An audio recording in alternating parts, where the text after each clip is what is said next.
we also know that centuries of racial discrimination,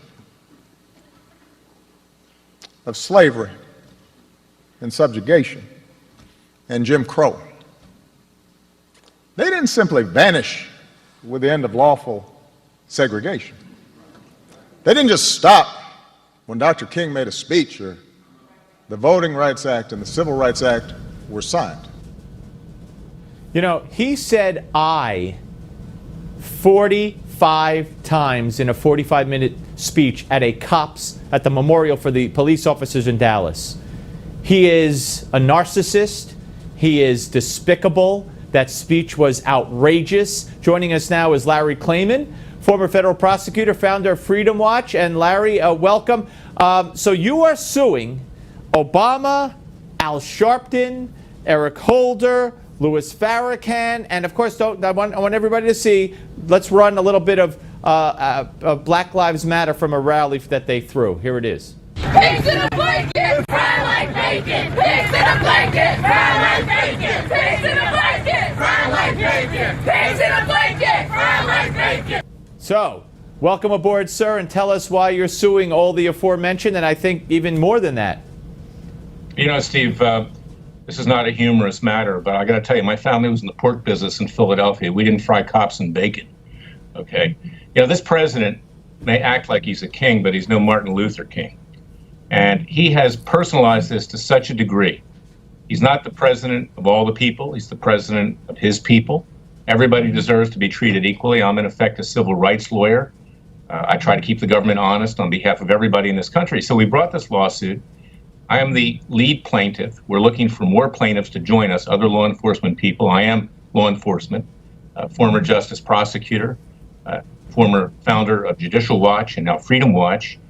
And we want other people to join the lawsuit. They can see the complaint at freedomwatchusa.org. Please contact us. That's, of course, our call to action here. But the reason for this is that for too long, this president and people like Farrakhan, who frankly is a neo-Nazi, it's not just cops, it's white people, it's Jews, it's Christians, it's everybody.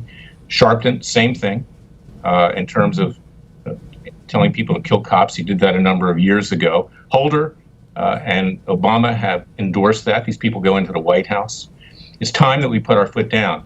We cannot be afraid of being called racist. So I brought a case for threatening me with bodily injury and death, for threatening others who are law enforcement officers. Everybody's invited to join, whether you're white, black, yellow, or anything. And you say this threat to you is through them encouraging or inciting what you call a race war. Am I accurate? That's exactly what it is.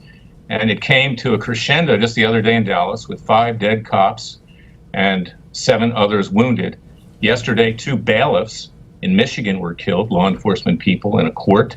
It's not new. And the reality here, Steve, is that black crime on black and black crime on white is much higher than white crime on black or anybody else. And that's the reason why, and sure, there's inequities here and mistakes are made by cops and everything else, but that's why you have more stops. That's why you have more arrests. That's why you have more indictments. That's a reality, but that's an inconvenient truth for Barack Obama. He'd rather pursue his grudge on white cops and white people and, frankly, Jews and Christians because, you know, he does wear his Muslim heritage on his sleeve.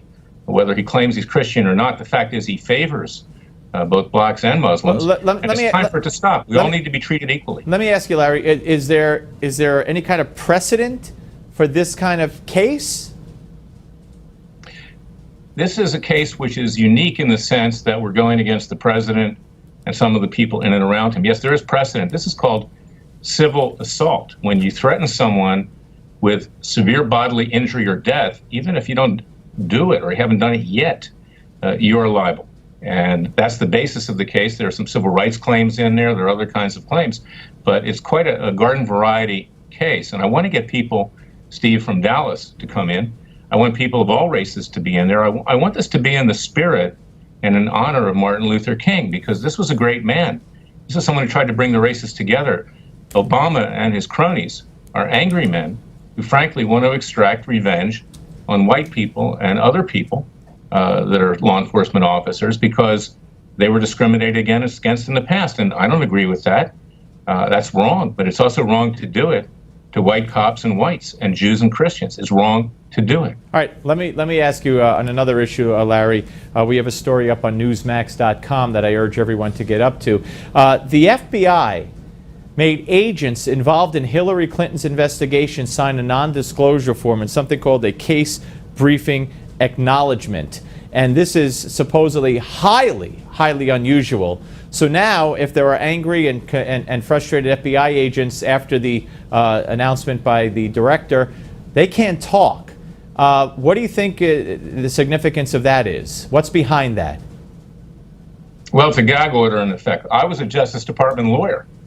I was proud of that at the time, but I'm not proud of it anymore. And that is not part of what you have to do in being either a Justice Department lawyer or an FBI agent. You do that when you enter the service, government service. You agree not to release confidential information. If you do, you can lose your job. If you're a lawyer, you could be disbarred.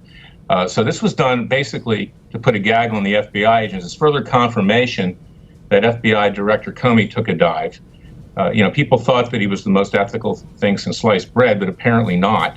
I've been working with him on another case, and I believe that he basically took a dive here because he was concerned that if he ever wanted another appointment in Washington, D.C., that the Democrats would block it. Or perhaps it's the NSA.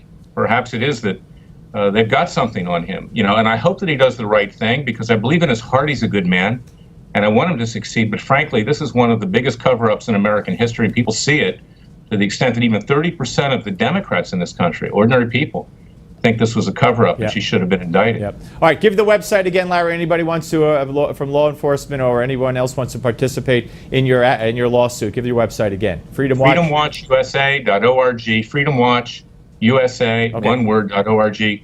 Please join our lawsuit. Don't be afraid. It's time that we push back in a peaceful, nonviolent, legal way. Thank you, Larry. Appreciate it as always. Thank you.